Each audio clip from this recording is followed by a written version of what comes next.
माता पिता का तलाक 10 साल की उम्र में हो गया। मां ने दूसरी शादी कर ली, जिंदगी भर सौतेले भाई के साथ रहे।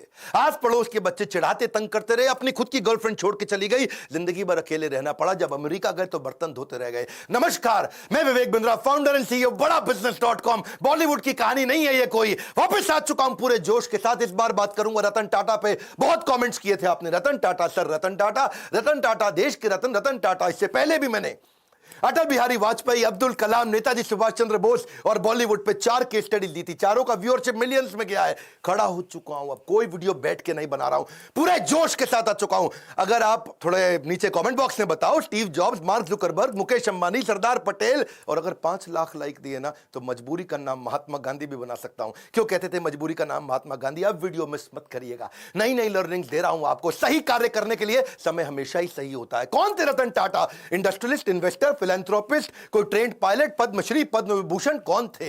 लंदन में इनको सर का टाइटल दिया, ऑनररी नाइट बोलते हैं उसको। यूके में टाइटल दिया गया इनको सर, इसीलिए मैं भी पूरे वीडियो में बोलूंगा सर रतन टाटा। इनकी चेयरमैनशिप में इनका रेवेन्यू टाटा ग्रुप का 40 गुना बढ़ा। 22 साल में 40 गुना रेवेन्यू बढ़ा, प्रॉफिट इन्होंने 50 गुना बढ़ाया। ग्रेटनेस रतन टाटा की ये थी कि ये हर डीप इंसल्ट को स्टीप रिजल्ट में कन्वर्ट करते थे। आप इनकी बेइज्जती करो, इनको डीप इंसल्ट दो, ये स्टीप रिजल्ट क्रिएट कर देंगे। जितना इनको तंग करो ये उतना ग्रो कर जाते हैं। 90% स्टार्टअप 5 साल में फेल हो जाते हैं इंडिया में। 90% स्टार्टअप 90% 5 साल में फेल हो जाते हैं। केवल बचे हुए 5% स्टार्टअप है जो अगले 10 साल तक चल पाते हैं, और 0.01% कंपनियां जो 100 साल तक चलती हैं। टाटा ग्रुप ऐसी कंपनी है जो 150 से ज्यादा साल से चल रही है। आज टाटा ग्रुप इतना बड़ा हो गया कि इनकी 100 से ज्यादा कंपनियां 100 से ज्यादा देशों में चल रही हैं। हाईएस्ट मार्केट कैपिटलाइजेशन है आज पूरे देश के अंदर इनका। टीसीएस अकेली इतनी बड़ी है कि पूरा पाकिस्तान स्टॉक एक्सचेंज एक तरफ और टीसीएस का मार्केट कैप एक तरफ। दोबारा सुन लो, पूरा पाकिस्तान, पूरा उसका पाकिस्तान स्टॉक एक्सचेंज एक तरफ, उनका टोटल मार्केट कैप पूरे देश की सारी कंपनियों का, और हमारी टीसीएस एक तरफ। ये रतन टाटा 4% अकेले जीडीपी को कंट्रीब्यूट कर रहे हैं। ये 50,000 करोड़ के लगभग का टैक्स कंट्रीब्यूट करते हैं एक साल का। पूरा आसाम, हिमाचल प्रदेश, उड़ीसा, गोवा मिला के इतना टैक्स कलेक्ट नहीं करता जितना टाटा ग्रुप अकेला देश को टैक्स देता है। आज हम सबके पास सुविधाओं में टाटा ग्रुप का बहुत बड़ा रोल है। 28 दिसंबर 1937 को पारसी श्री रतन टाटा, सर रतन टाटा, आज 83 साल के हो चुके हैं। कॉर्नेल यूनिवर्सिटी यूएस में हार्वर्ड में पढ़े हैं। पिता नवल टाटा, मां सुनी टाटा। आपस में उनका डिवोर्स हो गया तो ये दादी नावजी भाई टाटा के साथ रहे। 1962 में अमेरिका से जब लौट के आए इंडिया में तो उनकी पहली नौकरी टाटा स्टील में लगी जमशेदपुर के अंदर, और उस समय सारे मजदूरों के साथ रहते थे, शॉप फ्लोर पे रहते थे, उनके साथ ही डॉर्मेट्री में सो जाया करते थे, खाना भी लाइन में लग के कैफेटेरिया में उनके साथ लंच किया करते थे। इन्होंने पूछा गाड़ी मिलेगी? उनको बोला गया गाड़ी नहीं मिलेगी आपको, साइकिल पे आया करो अच्छा रहेगा। बोला साइकिल, अच्छा मैं समझ गया। तो ये पैदल ही आने लगे, साइकिल पे भी नहीं आए। अपनी लीडरशिप में इन्होंने टीसीएस को लिस्ट किया, पब्लिक गए। टाटा मोटर्स को उन्होंने न्यूयॉर्क स्टॉक एक्सचेंज में लिस्ट किया ताकि इंटरनेशनल पावर और रिकॉग्निशन मिल सके। As a chairman of Tata group उन्होंने बहुत सारी foreign companies, Tetley, Daewoo commercial vehicle, Corus group steel के लिए, जैगवार लैंड रोवर की कहानी तो आपको पता ही है। वो मैं बिल फोर्ड की कहानी, इनकी टाटा और बिल फोर्ड की बेइज्जती की कहानी पहले कवर कर चुका हूं कि कैसे इनकी बिल फोर्ड ने बेइज्जती करी थी। जब ये अपनी कंपनी बेचने डेट्रॉइट गए तो उन्होंने कहा तुम पे एहसान कर रहा हूं। रतन टाटा ने अपनी कंपनी बेची नहीं। बाद में बिल फोर्ड इनके पास डेट्रॉइट से मुंबई आए, बोले आप हमारी कंपनी खरीद के एहसान कर रहे हैं। तब इन्होंने जैगवार लैंड रोवर ली थी। 5 स्ट्रैटेजी पहले बिजनेस की लेता हूं, फिर बताऊंगा रतन टाटा ने शादी क्यों नहीं करी और इनके 10 अनसुने किस्से, वो कहानियां जो सुन के आप बहुत इंस्पायर्ड होंगे। पहले 5 स्ट्रैटेजी। पहली स्ट्रैटेजी ऑर्गेनिक ग्रोथ लेते हैं।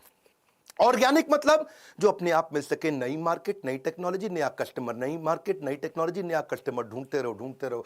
कौन सी नई मार्केट, कौन सी नई टेक्नोलॉजी, कौन सा नया कस्टमर। दूसरी इनऑर्गेनिक ग्रोथ, जो अपने आप होगी ठीक है, अब इनऑर्गेनिक ग्रोथ लेंगे, टेक ओवर करेंगे, एक्विजिशन करेंगे, दूसरी कंपनियां खरीदेंगे, छोटी कंपनियां खरीदेंगे, खुद को बड़ा करेंगे, जॉइंट वेंचर करेंगे, पार्टनरशिप्स करेंगे, स्ट्रैटेजिक अलायंस करेंगे। तीसरी स्ट्रैटेजी, जो धंधा अच्छा नहीं है उसमें से एग्जिट कर लो। Cosmetic, paint, oil, soap, pharma, cement, ये 6 कंपनियां इनकी चली नहीं, उनसे एग्जिट कर गए, बाहर निकल जाओ, कोई अटैचमेंट नहीं, धंधे को धंधे की तरह चलाना है। चौथी स्ट्रैटेजी, एंटर करो उसमें जो चलेगा। रिटेल, टेलीकॉम, बायोटेक्नोलॉजी और टेक्नोलॉजी इनका बहुत अच्छा चलता रहा, उसमें एंटर करके उसको बड़ा करते गए। और इनकी फाइनली 5वीं स्ट्रैटेजी क्या थी कि कोर बिजनेस को पकड़ के रखो। स्टील, मोटर, केमिकल और पावर, ये इनके कोर बिजनेस थे। अब लेते हैं 10 वो कहानियां। 10 में से पहली कहानी बहुत लोगों के मन में है, रतन टाटा जी ने शादी करी क्यों नहीं। एक बार आया था मौका, वो शादी के बहुत नजदीक पहुंच गए थे, लॉस एंजलिस में उनको वहां एक अमेरिकन देवी से बहुत प्रेम हो गया था। वो देवी जी को भी रतन टाटा से बहुत प्रेम हो गया था और वो अमेरिकन देवी के साथ इतना प्रेम हो गया कि इन्होंने डिसाइड कर लिया अब शादी करें। इतने में टाटा जी को फोन आया इंडिया से, अरे बेटा रतन मैं बीमार हूं। उनकी दादी का फोन आया, इंडिया मुझसे मिलने आ जाओ, मेरा आखिरी समय। रतन टाटा को जाना पड़ा क्योंकि उन्होंने सारी जिंदगी दादी के साथ ही तो बताई थी। तो उन्होंने देवी जी को बोला कि चलो चलते हैं अब इंडिया में शादी करेंगे हम लोग और दादी से भी आपको मिलवाऊंगा। तो वहां बेटी को रुकना पड़ गया क्योंकि उसके माता पिता ने बोला इंडिया में इंडो चाइना का वॉर चल रहा है, 1962 का समय था, इंडो चाइना वॉर चल रहा था। उन्होंने कहा अभी इंडिया जाना ठीक नहीं है। ये इंडिया गए, सोचा अब वो देवी जी आने वाली हैं। उधर उसके माता पिता ने उसकी शादी किसी और से करा दी। और रतन टाटा को सुन के बहुत धक्का लगा क्योंकि वो वचन दे चुके थे। रतन टाटा ने अपने कई इंटरव्यूज में ये बात बोली कि जो मैं बोलता हूं उसे पूरा करता हूं, मेरे मुंह से ऐसे शब्द नहीं बोलता मैं। I tend to not say things loosely. I try to live up to whatever I've said, the commitments I've made. क्योंकि इन्होंने उस लड़की को वचन दिया था कि मैं शादी तुमसे करूंगा, अब उसने किसी और से कर ली तो रतन टाटा ने जिंदगी भर दोबारा शादी नहीं करी, अकेले रहे, लोनर रहे। See it is not easy to be loyal to someone who is not loyal to you. वो लड़की इनको लॉयल नहीं थी रतन टाटा को, तो भी बावजूद उसके कि कोई अपनी लॉयल्टी ना दिखाए तब भी जिंदगी भर लॉयल रहे। आज तक उसकी याद में उन्होंने दोबारा शादी नहीं करी। लॉयल्टी जो है ना वो ग्रे नहीं होती है, या तो ब्लैक है या वाइट है। लॉयल्टी बीच में नहीं होती, या ब्लैक है या वाइट है। जिंदगी भर रतन टाटा ने शादी नहीं करी। लेकिन अब मैं आपको बात करता हूं दूसरी कहानी का किस्सा। एक बार ये नासिक की तरफ जा रहे थे मुंबई से, कई सीनियर ऑफिशियल्स थे, गाड़ी में जा रहे थे और रास्ते में इनकी गाड़ी का टायर पंचर हो गया। और टायर पंचर हो गया तो सब अपना गाड़ी से उतरे, अपना कैजुअल थे, वहां पे इधर उधर घूम रहे थे। कोई अपना चाय पी रहा था टपरी पे, कोई अपना सुट्टा मार रहा था। तो सब तरह कैजुअल हो गए, इधर उधर घूम रहे थे। और तभी देखा कहीं रतन टाटा नहीं दिख रहे, रतन टाटा नहीं दिख रहे। अरे भाई कहां गए रतन टाटा, कहां गए रतन टाटा? चाय पी रहे हैं, अरे कहीं कहीं वॉशरूम गए हैं। तो रतन टाटा अचानक लोगों ने देखा कि अपनी स्लीव्स ऊपर करके और अपने टाई को कंधे पे ऐसा पीछे टांग करके, उसके बाद जो है जैक और पाने को हाथ में पकड़ के दूसरे टायर का प्रेशर चेक कर रहे, उसके साथ पंचर लगवा रहे। तो लोगों ने आके पूछा भाई आप रतन टाटा हैं, आप काहे पंचर लगा रहे भैया? वो उसका काम है पंचर लगाने का। तो बोले देखो अगर इसको 15 मिनट लगते हैं पंचर लगाने में, मेरी मदद से 7.5 मिनट में कर लेगा, तो जहां मीटिंग में पहुंचना वहां 7.5 मिनट ज्यादा मिल जाएगा मुझको। अगर मैं टाइम लूज कर जाऊंगा, loss of time is loss of money. प्रश्न ये उठता है कि आपने कब अपने से नीचे के स्तर पे जाकर के जिंदगी में कोई काम किया है? आखिरी बार कब किया था आपने? कब आपने अपने स्तर से नीचे उतर करके दूसरों की मदद करी थी? रतन टाटा जिंदगी भर सिखाते रहे leadership is not position, it is action. ये पोजिशनल पावर नहीं, पर्सनल पावर है। मुंबई का 26/11 का ताज अटैक, और वो अटैक जिसमें वो जानते हैं, सारी दुनिया जानती है कि उन्होंने सबकी मदद करी। जो जो आदमी का वहां नुकसान हुआ, इनके जितने एम्प्लॉय थे पर्सनली उनके घर तक गए, ये तो आप जानते हैं। 50, 60, 70, 80 लाख रुपए तक उनको कॉम्पनसेशन दिया, डिपेंडिंग ऑन डिफरेंट सिचुएशन। उनको पैसा दिया। इतना ही नहीं, सबको जिंदगी भर के लिए एक मेडिकल काउंसलर भी दिया। किसी को साइकोलॉजिकल डिप्रेशन हुआ, कोई टेंशन हुआ, क्योंकि इतनी गोलियां बमबारी हुई थी वहां, जिंदगी भर के लिए उनको डॉक्टर भी दिया। जिसका देहांत हुआ उसको पहले 50, 60, 70, 80 लाख रुपए तो दिया, पर साथ में उसकी बची हुई जितनी नौकरी थी, उसकी पूरी जिंदगी की आखिरी जो सैलरी थी वही तनख्वाह उसको जिंदगी भर दी। उसके बाद उसके घर में, परिवार में बच्चों की एजुकेशन की, मैरिज की, मेडिकल की, सबकी रिस्पॉन्सिबिलिटी ली। ऐसे थे रतन टाटा, जिंदगी भर की रिस्पॉन्सिबिलिटी ली। और अगर तुमने कोई कर्जा लिया तो वो कर्जा भी माफ किया। इतना ही नहीं कि जो लड़का पहला महीना हुआ है आके, पहला दूसरा दिन हुआ है, ऐसा भी एक लड़का था। ऐसे भी कुछ लड़के थे जिनको बिल्कुल अभी होटल में ज्वाइन ही किया था, ट्रेन ही थे, उनको भी ऐसे ही पूरा कॉम्पनसेट किया। ये सब तो सब समझते हैं, पर जो बात जिसने मुझे हैरान कर दिया, जिसके कारण मैं भी अपनी कंपनी में स्टैंडर्ड को चेंज कर रहा हूं, वो ये है कि उन्होंने अपने होटल वालों की तो मदद करी, बाहर आसपास बाजार में जो पुलिस वालों को गोली लगी उनको भी उन्होंने कॉम्पनसेट किया। वहां पेडेस्ट्रियन जो राही चल रहे थे, वहां पे राहगीर थे, चाय वाला था, भेलपुड़ी वाला था, गुब्बारे वाला, पाव भाजी वाला, पान की दुकान, टपरी, जिनको टाटा ग्रुप से कोई मतलब नहीं, उनको भी इन्होंने मॉनिटरी भी, पैसे से भी मदद करी और साथ में टाटा ग्रुप में नौकरी भी दिलाई। और ये सब कुछ उन्होंने केवल 20 दिन में कर लिया। दूसरी तरफ एक लड़की थी देविका, सीएसटी स्टेशन पे, उसने अजमल कसाब को रिकॉग्नाइज किया था। छोटी लड़की थी, 10, 11, 12 साल की। और उसको उसके पिता और उसके भाई जेंट्स वॉशरूम गए थे, छोटी बच्ची को बाहर 2 मिनट छोड़ करके, और उसको सामने से आके गोली मारी। उसी ने अजमल कसाब को आकर के बाद में कोर्ट में पहचाना था। आज रतन टाटा ने तो 20 दिन के अंदर कॉम्पनसेशन कर दिया सब कुछ। 20 दिन में फटाफट कमेटी बना के सबको मुआवजा दिया, सबकी मदद करी, सबके साथ खड़े हो गए। और तब 2008 से 2020 हो गया, एक 20 दिन एक 2020, 20 डेज 2020। आज 2020 तक उस लड़की को कोई कॉम्पनसेशन नहीं मिला। इनफैक्ट मछुआरे थे कहीं, मैं अभी इकोनॉमिक टाइम्स में खबर पढ़ रहा था, वो मछुआरों को आज 12 साल के बाद कॉम्पनसेशन मिला। मतलब सरकार को जितना समय लगता है, टाटा को कभी समय नहीं लगता। करुणा के लिए कारण की जरूरत नहीं पड़ती। यदि आप दूसरों को प्रसन्न देखना चाहते हैं तो करुणा का भाव रखिए, और अगर खुद को प्रसन्न देखना चाहते हैं तो भी वही करना है, तो भी करुणा का भाव रखना है। देखिए, ये ऐसे व्यक्ति थे जो वैल्यू को वैल्यू किया करते थे, वैल्यूज को ही used to value the values. चौथी कहानी, हार्वर्ड के अंदर अब सब लोग सोचने लगे कि भाई हम क्राइसिस मैनेजमेंट सिखाते हैं, 26/11 में सबसे बड़ा क्राइसिस था, और तब वहां के प्रोफेसर ने सोचा कि भाई हम केस स्टडी सिखाते हैं क्राइसिस मैनेजमेंट की। तो उन्होंने अपने 2 प्रोफेसर्स को भेजा कि जाके इंडिया में पता लगाओ कि रतन टाटा की ये कंपनी टाटा ग्रुप में जो होटल था, होटल के कर्मचारी इतने कमिटेड कैसे थे, कैसे अपनी जिंदगी को दांव पर डाल के दूसरों को बचाने में लगे थे। आपको तो पता है ना, वहां एक जनरल मैनेजर भी था, करमबीर सिंह, 1 साल पुराना जनरल मैनेजर था, और उसने क्या देखा, मतलब उसकी वाइफ और उसके बच्चे उसी होटल में रुके हुए थे, और उसको पता चला, खबर मिली कि उसकी वाइफ की डेथ हो गई है वहीं पे, जो नीति थी उसकी वाइफ, और उसका बेटा उदय और समर, एक की उम्र 14 साल, एक की 5 साल, वो होटल के अंदर है जनरल मैनेजर करमबीर सिंह, और ऊपर फ्लोर के अंदर एक स्वीट कमरे के अंदर उनके बच्चे और उसकी बीवी की डेथ हो गई। लेकिन वो रुका नहीं, क्योंकि आग लग गई थी वहां कमरे में। वो रुका नहीं, वो सुनने के बावजूद वो दूसरे गेस्ट को बचाने में लगा रहा। इतना ही नहीं, उनके अलावा यंग ट्रेनी थे बहुत सारे, वो भी गेस्ट को बचाने में लगे रहे, वो भी खुद वहीं रुक रहे, उनको गेस्ट को भेजते रहे होटल के अंदर।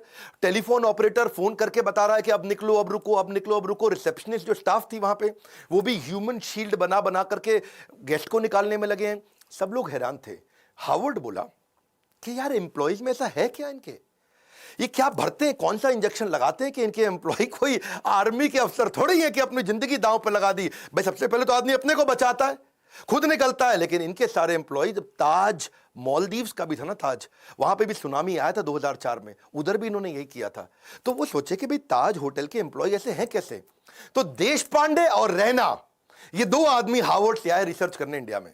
तो पहले सोचा भाई सिंपल सी बात है, आप लोग भी सोच रहे होंगे कि इनकी ट्रेनिंग बड़ी अच्छी होती होगी, इनका ह्यूमन रिसोर्स अच्छा होगा, इनके मैनुअल अच्छे होंगे। लेकिन वो बोले नहीं, ट्रेनिंग तो तब देना जब एम्प्लॉय 2, 4, 5, 10 साल पुराना हो जाए। यहां तो एम्प्लॉय नया था, जिसको आए 15 दिन हुए वो भी जान दे रहा है अपनी। तो बोले कि अच्छा रिवॉर्ड रिकॉग्निशन अच्छा देते होंगे। भाई नहीं, जो रिवॉर्ड रिकॉग्निशन तब दोगे जब तुम साल 2 साल 4 साल नौकरी कर लोगे, तब तो कोई अवार्ड रिवॉर्ड दोगे। वो तो 15 साल पुराने लड़के, 15 दिन क्षमा चाहता हूं, पुराने लड़के आए और होटल में अपनी जान देने में लगे। तो ये कह रहे हैं कि क्या चक्कर है, टाटा ग्रुप के होटल में कोई आदमी आता है तो अपनी जान देने को तैयार हो जाता है, पर ग्रुप के लिए, टाटा के लिए काम करता है, क्या चक्कर है। तुमने कहा भाई रिज्यूमे अच्छा था, इनका एक्सपीरियंस अच्छा था, पता चला वो भी नहीं। फाइनली रतन टाटा से जब इनका इंटरव्यू हुआ, उन्होंने कहा यार क्या क्या चक्कर क्या है, आपके होटल का आदमी अपनी जिंदगी दांव पर लगा देता है। तो रतन टाटा ने बोला ये बाद की बात नहीं है, ये हायरिंग से पहले की बात है। हम उसका कैरेक्टर, उसकी इंटेग्रिटी को देख लेते हैं इंटरव्यू के दौरान। Interview is the key. Interview के दौरान ही हम अपनी कंपनी में ऐसे लोगों को लेते हैं जो ईमानदार है, काम करना तो हम सिखा देंगे, हमें ईमानदार लोग चाहिए। ये है टाटा ग्रुप, खुद इतने ईमानदार, उनकी ईमानदारी पर तवे पे बैठ करके इंसान आज भी कसम खा सकता है कि भाई टाटा नहीं कर सकते बेईमानी। और ऐसे ही एम्प्लॉय भी लेते हैं, कहते हैं ईमानदार ले लो। और जब ईमानदार लोग लिए तो उन्होंने अपनी जान दी होटल में लोगों को बचाने के लिए। इनका रूल क्या है, नेशन बिफोर द बिजनेस। मैं 5वीं कहानी सुनाता हूं। अभी ताज अटैक की मैंने 2 कहानी सुनाई आपको, अब ताज ही की तीसरी कहानी लेते हैं कि ताज होटल को ठीक करने के लिए रतन टाटा ने टेंडर निकाला। भाई होटल में आग लग चुकी है, होटल में गोलियां चली हैं, होटल पूरा तहस नहस हो चुका है। तो उन्होंने दुनिया भर में टेंडर निकाला कि कौन हमारे होटल को आके ठीक करेगा, रिपेयर करेगा। समझ रहे हो मेरी बात को। तो रिपेयर करने के लिए दुनिया भर में टेंडर, पाकिस्तान से 2 कंपनी ने भी टेंडर अप्लाई कर दिया कि हम आपका होटल आके ठीक करते हैं। अच्छा, उनको रतन टाटा ने ध्यान नहीं दिया, भाई पाकिस्तानी है, मैं यही कराऊंगा इनसे। कसाब साहब वहीं से आए थे। तो ये को 2 आदमी, 2 बड़े बिजनेसमैन बिना अपॉइंटमेंट लिए पहुंच गए मुंबई रतन टाटा से मिलने के लिए कि भैया हमको दे दो, हम करेंगे टेंडर पास। रतन टाटा ने उनको अपॉइंटमेंट नहीं दिया, कमरे के अंदर से सेक्रेटरी को बोल दिया बोल तो बिजी हैं। वो बाहर बैठे वेट करते रहे, पूरा सुबह से शाम हो गया। रतन टाटा ने फिर मैसेज भेज दिया उनको, बोलो चले जाओ, तुम अपॉइंटमेंट लेके नहीं आए, मैं बिजी हूं। ये दोनों पाकिस्तान के बड़े बिजनेसमैन दिल्ली पहुंच गए एक बड़े कांग्रेस के नेता के पास। उस समय कांग्रेस का वो कैबिनेट में मिनिस्टर था, और उनके पास जाकर के बोलते हैं कि आप मेरी रतन टाटा से अपॉइंटमेंट फिक्स करा दो, हम उनका होटल ठीक कर देंगे, भैया हमारा तो काम ही यही है। तो कांग्रेस के मिनिस्टर ने रतन टाटा को फोन किया, हेलो मैं मंत्री बोल रहा हूं, मैं नाम नहीं लूंगा उनका। रतन टाटा बोले बताइए। बोले ये दो आदमी आए हैं बिजनेसमैन पाकिस्तान से, ये आपका होटल ठीक कर सकते हैं, इनको टेंडर दे दो, आप इनको मीटिंग तो दे दो, कम से कम इतना तो करो। तो रतन टाटा ने उनको क्या जवाब दिया, आप हैरान हो जाएंगे। बोले तुम बेशर्म हो सकते हो, मैं बेशर्म नहीं हूं, पाकिस्तानियों को धंधा नहीं दूंगा।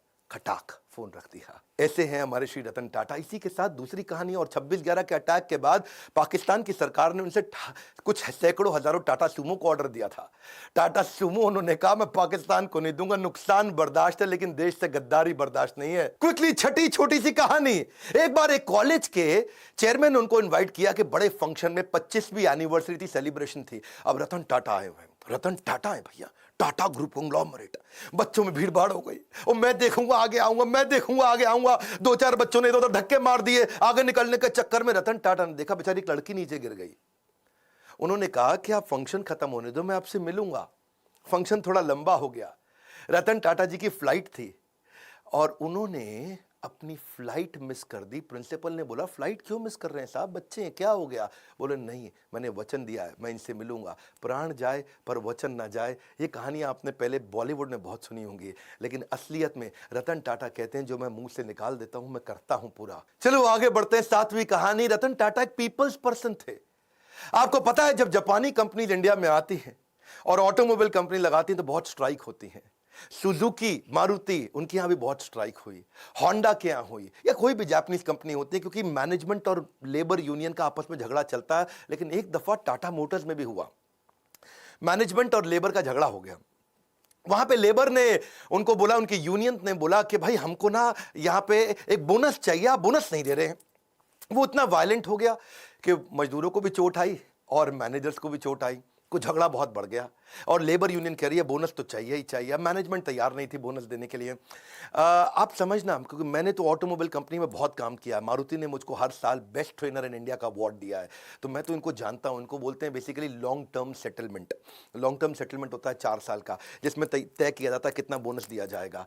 और मैनेजमेंट तय कर चुका था, पर रतन टाटा आए, उन्होंने आके कहा कि मैं लेबर से सबसे मिलता हूं, और यूनियन से मिले। वहां उनके बीच में जाकर के जमीन पे बैठ गए और उनके साथ बैठ करके बोले कि आप ठीक कह रहे हैं, बोनस तो मिलना चाहिए, आपने खून पसीना बहाया है। जाके मैनेजमेंट को समझाने लगे रतन टाटा कि भाई इनको बोनस दो। अब मैनेजमेंट बोली सर हम ऑटोनोमस बॉडी है, हम डिसाइड करेंगे, हमारे हिसाब से बोनस नहीं देना चाहिए। रतन टाटा अड़ गए, बोनस दो, आपको देना चाहिए। मैनेजमेंट बोली आप जबरदस्ती करेंगे तो हम दे देंगे, लेकिन इनको देना बनता नहीं है। रतन टाटा बोले देखो मेरी रिक्वेस्ट है, इनको बोनस दो। अब वहां सारे मजदूर देख रहे हैं, पहली बार भी रतन टाटा खुद आए, आके मैनेजमेंट से लड़ रहे हैं। ऐसा साइकोलॉजिकल टर्न अराउंड हुआ कि उसके बाद खुद ही सारे की सारी लेबर यूनियन ने आकर के बोल दिया कि अब हमको बोनस नहीं चाहिए, रतन टाटा आकर के हमसे लड़े, इतना ही काफी है। 8वीं क्विकली कहानी, रिवॉर्ड द फेलियर। इन्होंने अपने टाटा नैनो के फेलियर से एक चीज सीखी कि क्या, कि try frugally and fail fast. वो उन्होंने कल्चर ही बना दिया। तब रतन टाटा ने आकर सबको सिखाया कि भाई ऐसा करते हैं, हम फेलियर को रिवॉर्ड करते हैं, छोटे छोटे फेलियर होने दो। उन्होंने एक एनुअल कॉन्टेस्ट ही लॉन्च कर दिया टाटा ग्रुप में। कहता चलो एक कॉन्टेस्ट लॉन्च कर देते हैं, मैं जो सबसे बढ़िया फेल्ड आइडिया होगा उसको रिवॉर्ड दूंगा, ताकि लोग मेहनत तो करें, और जितना बढ़िया फेल्ड आइडिया होगा मैं उसको, तो ताकि छोटे छोटा मेहनत करो, छोटी छोटी फ्रूगल, बहुत बड़े फेलियर मत करो, छोटे फेलियर जल्दी जल्दी करो, जल्दी जल्दी सीखो, it will spark your innovation. तो रतन टाटा का मैसेज था कि failure is a gold mine for the company. अब उन्होंने कई सारे फेलियर फिर देखे कि आने लगे, वो बहुत वैल्यूएबल थे। इन्होंने एक वहां पे स्टूडेंट्स ने छोटा आइडिया फेल किया, लेकिन बहुत अच्छा था कि छोटा ट्रक क्या 3 व्हीलर को रिप्लेस कर सकता है। ये इस पे भी टाटा ग्रुप ने ट्राई किया। ऐसा नहीं है कि टाटा की 100 से ज्यादा कंपनियां ऐसे ही बन गई, कई आइडियाज पे छोटे छोटे फेल करते हैं, लेकिन कम खर्चे में फेल करके सीख जाते हैं। एक इन्होंने चीप वाटर फिल्टर भी बनाया, उसका नाम रखा था द स्वच्छ। उसमें राइस हस्क होता है ना, चावल का भूसा, उसी से बनाने का प्रयास किया। एक प्रोटोटाइप भी बनाया $500 के अंदर। कितना? $500 में, यानी कि लगभग 30-40 हजार रुपए के अंदर क्या एक मकान को खरीदा जा सकता है दुकान से। किसी दुकान पर जाओ, मकान खरीद के ले आओ, क्या? हाँ, 40,000 रुपए का मकान खरीदो तो डिसमेंटल करके मकान को जाकर के वापस फिट कर दें, ऐसा छोटा सा मकान बना सकें, उस पर भी इन्होंने काम किया। $20 के अंदर कमर्शियल ट्रैवलर्स को क्या रास्ते के अंदर अकोमोडेशन दिया जा सकता है, जो ड्राइवर वगैरह बेचारे कमर्शियल ट्रैवलर होते हैं। From error to error one discovers the entire truth. यही था रतन टाटा का फिलॉसफी के छोटे छोटे छोटे फेलियर करो, सीखो, तभी कंपनी आगे बढ़ेगी और इनोवेशन आएगा। नौवीं कहानी फिलैंथ्रोपी, ये तो उनका नाम ही है। फिलैंथ्रोपी मतलब दान देना, सेवा करना है जी। रतन सेवक टाटा, शायद इनका नाम ऐसा ही होना चाहिए था, रतन फिलैंथ्रोपिस्ट टाटा। ऐसे फिलैंथ्रोपिस्ट जो आज भी 66% के आसपास अपनी कंपनी के प्रॉफिट्स को चैरिटेबल ट्रस्ट में देके दान दे देते हैं। हेल्थ के ऊपर, न्यूट्रिशन पे, एजुकेशन पे, वाटर के कंजर्वेशन पे, डिजिटल ट्रांसफॉर्मेशन पे, गरीबों को स्किल डेवलपमेंट के ऊपर, डिजास्टर रिलीफ में, चाहे वो कोरोना हो या उससे पहले का डिजास्टर हो, कहीं बाढ़ आई हो, या फिर स्पोर्ट्स को बढ़ाने में, या बच्चों को स्कॉलरशिप देने में। देखो कॉर्नेल यूनिवर्सिटी तक चले गए, वहां भी उनको बोला कि अगर इंडियन बच्चे आएंगे, काबिल हुए, तो उनको फाइनेंशियल एड दे दो। वहां जाके कॉर्नेल यूनिवर्सिटी का पैसा दिया है, वहां से खुद पढ़ाई किया था। 100 करोड़ रुपए के आसपास तो उन्होंने आईआईटी बॉम्बे में दे दी कि Tata centre of technology design यहां बना दो। लेटेस्ट अभी इन्होंने 1,500 करोड़ रुपया कोविड में दान किया। इसको देखो, पहले तो ये ना लोगों को दान दिया करते थे, बाद में उन्होंने प्रोजेक्ट बनाने शुरू कर दिए। उन्होंने रिसर्च प्रोजेक्ट को फंड किया कि बीमारी ठीक करने की जगह कुछ ऐसा कर दो कि बीमारी हो ही नहीं, है जी। जैसे अल्फ्रेड फोर्ड आए थे ना इंडिया में, उन्होंने आकर के इस्कॉन के को मायापुर में दुनिया का सबसे बड़ा मंदिर बनाने के दान दिया। तो उनको पूछा ममता बनर्जी ने, भाई फोर्ड साहब यहाँ इतना दान मंदिर बनाने को क्यों दे रहे हो? एड्स के लिए दान दे रहे थे। तो उन्होंने कहा मैं ऐसा दान दे रहा हूं जिससे एड्स होए ही नहीं। हाँ, ऐसे ही रतन टाटा क्या बोले, मैं बीमार होने पे बीमारी ठीक करने की जगह ऐसा दान देना चाहता हूं जिससे बीमारी होनी बंद हो जाए। टाटा ग्रुप फिलैंथ्रोपी में इतना आगे है। 2011 का मैं अपना पर्सनल किस्सा भी सुनाना चाहूंगा। मेरे गुरुदेव के आदेश पे उन्होंने कहा हम गरीब बच्चों को खाना खिलाना चाहते हैं। तो उन्होंने कहा कि आप टाटा ग्रुप से जाकर के मिलिए, वो बहुत दान देते हैं। तो तब अर्जुन मुंडा सांसद हुआ करते थे उन दिनों, ये मेरा पर्सनल किस्सा है, 2011 का बता रहा हूँ, जमशेदपुर से। और तब मैं उनको गया, उनके पास जाके उनको गीता के कुछ कथा सुनाई, उनको बताया यज्ञ दान तप कर्म, कि यज्ञ दान तपस्या और कर्म ये सबको करना चाहिए, पावनानि मनीषी नाम। बहुत खुश हुआ अर्जुन मुंडा अचानक भगवत गीता पढ़ते पढ़ते 15 दिन में झारखंड की सरकार पलटी, मुख्यमंत्री बन गए। बहुत खुश हुए, बोले विवेक बिंद्रा जी आपने मुझको गीता दी और मैं मुख्यमंत्री बन गया, आइए चलिए मिलते हैं। शपथ समारोह पे उन्होंने बुलाया, बोला मैं क्या सेवा कर सकता हूं? मैंने कहा मेरे लिए मत करिए, मुझको आप रतन टाटा जी से, जमशेदपुर में वहां नेरुरकर हुआ करते थे, हेमंत नेरुरकर मैनेजिंग डायरेक्टर, इनसे मिलवा दीजिए। मैं चाहता हूं गरीब बच्चों को जमशेदपुर में किचन बना दें और गरीब बच्चों को मिड डे मील के द्वारा उनको स्कूल में बुलाएं, खिलाएं। तो उन्होंने मेरी वहां मीटिंग कराई। तो मैंने जाकर के मिस्टर नेरुरकर को बताया कि हम क्या करेंगे, गाड़ियों पे आपकी टाटा एस, टाटा 407, उस पर लगा देंगे बड़ा बड़ा बोर्ड कि टाटा ग्रुप आज यहाँ गरीब बच्चों को खाना खिला रहा है और मिड डे मील का कैंपेन चलाते हैं। स्कूल के अंदर बच्चों को दाल चावल रोटी सब्जी गरम गरम खिला देंगे, इससे बच्चे स्कूल आएंगे फ्री में खाना खाने के लिए। उनको आइडिया अच्छा लगा, उन्होंने 15 करोड़ रुपया डोनेशन भी दिया। ये पर्सनली मैं उन दिनों शायद उस समय 28-29 साल का रहा हूँगा और ये मेरी लाइफ का एक बड़ा अचीवमेंट था कि मैं एक सेवा कर पाया। आज भी वो किचन चल रही है, 65,000 गरीब बच्चों को वहाँ खाना खिलाया जा रहा है। उसके ओपनिंग पे मैं गया था, इनॉग्रेशन पे कुछ फोटोग्राफ्स भी मैं आपको शेयर करूँगा। तो वहाँ मुख्यमंत्री थे, ये मैनेजिंग डायरेक्टर थे टाटा ग्रुप के। वहाँ पे आज तक कोई भी व्यक्ति दान देकर कभी गरीब नहीं बना है। No one has ever become poor by giving. देखिए पक्षी के पीने से नदियों का पानी खत्म नहीं होता, उसी प्रकार धनी व्यक्ति के दान देने से उसका दान भी नहीं घटता। ये टाटा ग्रुप के साथ मेरा एक्सपीरियंस था। और 10वीं कहानी विनम्रता से विश्वास। वैसे तो मन करता है सर रतन टाटा के बारे में बोलते चले जाऊं, घंटों की वीडियो बनाऊं, फैमिली ट्री पे बनाऊं, उनके सब वो परिवार शुरू से लेकर के अब तक 150 साल की हिस्ट्री बताऊं, उनके कॉर्पोरेट एक्सपीरियंस बताऊं, बिजनेस 100 से ज्यादा कैसे चलाते थे उसके बारे में बात करूं, क्या क्या नहीं बात करूं। लेकिन चलिए समय पूरा ना पड़ता हो। एक बार वो सेमिनार में गए और एक सेमिनार में, वहां सेमिनार खत्म होने के बाद लोगों ने बोला भाई सर रतन टाटा के साथ फोटो खिंचाएं, तो सब लोग लाइन में खड़े हो गए। 3 रो बना ली उन्होंने, पहले लंबे वाले लड़के पीछे खड़े हो गए, फिर थोड़ी कम हाइट के और नीचे बाकी जमीन पे बैठ गए। अब सर रतन टाटा की कुर्सी लगाई थी, उन्होंने कुर्सी हटवा दी तो लोगों को लगा खड़े होंगे। अब रतन टाटा जी खड़े हुए तो उनकी हाइट लंबी है तो पीछे वाले छुप जाएं, पीछे जाके खड़े हुए तो रतन टाटा खुद छुप जाएं, तो वो आके खुद ही जमीन पे बैठ गए। 2 मिनट तक सन्नाटा हो गया, नीचे बैठे। रतन टाटा बोला जल्दी फोटो खींच लो, ज्यादा देर नीचे नहीं बैठ सकता मैं।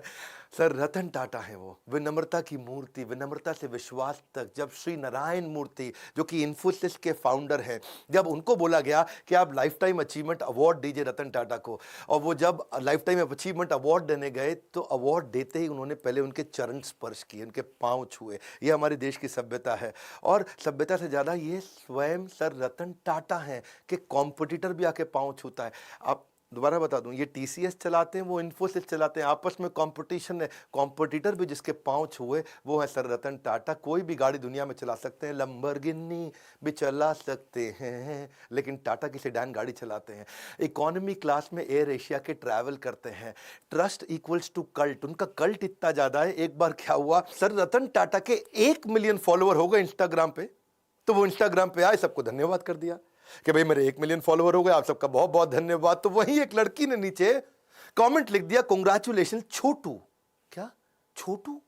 अब लोग बुरा मान गए, छोटू कह रही है, ये देख तो ले कौन रतन टाटा है वो, छोटू बोल। उसने सोचा 1 मिलियन मतलब छोटू जैसा ही है, और लोगों ने इतना हेट स्पीच लिखा, इतना बुरा किया, ये देख तो ले, देख रतन टाटा है वो, देख देख। और वो बेचारे फिर रतन टाटा आ गए बीच में, और उन्होंने आकर के लिख दिया नीचे, उन्होंने लड़की को पहले बुरा भला तो बोला नहीं, लेकिन उल्टा आकर के लिख दिया लड़की से कि मैं आपसे माफी मांगता हूं, आपके बारे में लोग इतना बुरा भला बोल रहे हैं, और लोगों को बोला please treat this young lady with respect. लोगों ने बोला ओए देख ले, और देख ले, ये रतन टाटा, और गुस्सा खा गए लोग। भाई रतन टाटा के मामले में लोग बिल्कुल नहीं सुनते हैं। और फिर बेचारी लड़की ने भी आकर के अपने कॉमेंट को डिलीट किया। ऐसे है सर रतन टाटा, ट्रस्ट का दूसरा नाम है। हजारों लाखों बातें रतन टाटा जी के बारे में गूगल पे लिखी हुई हैं, अगर उनमें से आधी भी सच हो तो दुनिया में सबसे ज्यादा ईमानदार आदमी की उपाधि उनको मिलनी चाहिए। वैसे रतन टाटा जी ने जो इंपैक्ट क्रिएट किया है वो तो शायद कोई भी ना कर सके, मैं तो कभी उसके तिनके का भी प्रयास ना कर सकूं, लेकिन बिजनेस में आपको सफल बनाने की जिम्मेदारी हमने जरूर ले ली है, ये तो पक्का कर लिया है, कुछ भी नहीं छोड़ा है, कुछ भी नहीं। इतना बढ़िया बढ़िया दुनिया के हर प्रॉब्लम का बिजनेस कंटेंट हमने हिंदी में बना दिया, कुछ नहीं छोड़ा है। आज हमसे ज्यादा बिजनेस ट्रेनिंग प्रोग्राम कोई भी किसी का भी कंटेंट कंज्यूम नहीं करता, केवल बड़ा बिजनेस प्लेटफॉर्म ऐसा है। अगर हिंदी में किसी को बिजनेस सीखना है, कुछ नहीं छोड़ा है, सब सिखा दिया। आइए वर्ल्ड का मोस्ट पावरफुल कंटेंट कंज्यूम करिए। अगर आप बनना चाहते हो एक सफल व्यापारी, तो call now to join EAE, यानी कि एवरीथिंग अबाउट एंटरप्रेन्योरशिप, एवरीथिंग। वैसे एक बात है, रतन टाटा एक ऐसे रत्न है जिन्हें भारत रत्न भी पूर्ण रूप से परिभाषित नहीं कर सकता, लेकिन उनको फिर भी उनके सम्मान के लिए भारत रत्न जरूर दिया जाना चाहिए, उनके जीते जी तो जरूर दिया जाना चाहिए। अगर वास्तव में कोई भारत रत्न का अधिकार रखता है तो वो हमारे देश के असली रत्न है, रतन टाटा। जीते जी उनको सम्मान देना चाहिए। आज वो 83 साल के हैं। जवाहरलाल नेहरू जी ने, मैं उनके खिलाफ नहीं हूं, लेकिन उन्होंने अपने रहते खुद को ही नॉमिनेट कराया था, भारत रत्न दिया था। इंदिरा गांधी जब प्राइम मिनिस्टर थी तो खुद को भारत रत्न उनको दिया गया था। आज अपने प्रधानमंत्री से हम प्रार्थना कर सकते हैं, आज हमारे को कैंपेन चलाना चाहिए। और कैंपेन क्या? Hashtag Bharat Ratna for Ratan Tata. Spelling जरा चेक कर लेना। ये हैशटैग कैंपेन आपको मेरे साथ चलाना, ये मेरा रिक्वेस्ट है आपको। अगर आप मेरे साथ हैशटैग कैंपेन चलाते हैं, मैं आपको अपनी तरफ से क्या सपोर्ट कर सकता हूं, मैं अपनी तरफ से फ्री कोर्स दे देता हूं आपको। हमारे एवरीथिंग अबाउट एंटरप्रेन्योरशिप को खरीदो मत, आप आओ ट्विटर पे, ऐसा करो हैशटैग भारत रत्न, रत्न में RATNA, और फॉर रतन RATAN टाटा, ऐसा करके हैशटैग चलाइए। नीचे लिख दीजिएगा request by doctor Vivek Bindra. ये 2 हैशटैग कर लीजिए ताकि हम आपको ट्रैक कर लें। अगर आपका थोड़ा सा भी रीट्वीट, लाइक और कमेंट अच्छा हुआ, इसका स्क्रीनशॉट मुझे व्हाट्सएप कर दीजिए। ये मेरा नंबर है 9810544443। बस अगर आपका 100 से ज्यादा का एंगेजमेंट आ गया, 100 से ज्यादा रीट्वीट आ गए, लाइक आ गए, कमेंट आ गए, अपना स्क्रीनशॉट मुझको फटाफट से भेज दीजिए। आप हमारे व्हाट्सएप पे, व्हाट्सएप नंबर भी चलता है 9810544443, यहां भेजिए। मैं आपको everything about entrepreneurship 36,000 plus GST का कोर्स अपनी तरफ से फ्री दूंगा। ये मेरी रिक्वेस्ट मानिए। आइए मिल करके इस कैंपेन को आज इतने रीट्वीट दे दे, इतने रीट्वीट दे दे। आप आकर के मेरे ट्विटर अकाउंट को फॉलो कर सकते हो, नीचे मैं लिंक दे देता हूं आपको, और साथ में मिलकर के बस इस हैशटैग को हमें ट्रेंडिंग पे लेकर के आना है। अगर रतन टाटा जी को मिल जाता है ना भारत रत्न, तो ऐसा लगता है जैसे 140 करोड़ भारतवासियों को मिल गया है। आज तक बिजनेसमैन लोगों को नहीं मिलता, लेकिन इनको मिलना चाहिए, इनके जीवन में मिलना चाहिए। यही एक ऐसे रत्न है। मैं आपको रिक्वेस्ट करूंगा इस वीडियो को खूब शेयर करिएगा, ट्वीट करके स्क्रीनशॉट मुझको भेजिए। मैं अपनी तरफ से क्या कर सकता हूं, आपको कोर्स फ्री में दे सकता हूं अगर आप मेरा सहयोग करें। रतन टाटा जी को भारत रत्न मिलना चाहिए। नीचे कमेंट बॉक्स में अपनी फीलिंग बताइए, आपको उनकी कौन सी लर्निंग अच्छी लगी, फीलिंग बताइए। अगला वीडियो किसका देखना चाहते हैं वो बताइए। देश के हर बच्चे को, हर व्यापारी को भेजिए इनके वीडियोस के, बिना भ्रष्टाचार के, बिना किसी को घूसखोरी के भी आप बिजनेस को बड़ा कर सकते हैं, जैसे रतन टाटा जी ने खुद करके दिखाया। इस वीडियो को जरूर शेयर करिएगा, लाइक किया अगर आपने तो बहुत उत्साह बढ़ता है। बहुत मुश्किल होता है ऐसे वीडियोस बनाना। हमारे साथ जुड़े रहने के लिए, मेरी इस मुहिम में आकर के हैशटैग भारत रत्न फॉर रतन टाटा को ज्वाइन करने के लिए आप सबका हृदय की गहराइयों के साथ प्रेम पूर्वक मुस्कुराहट से बहुत बहुत धन्यवाद।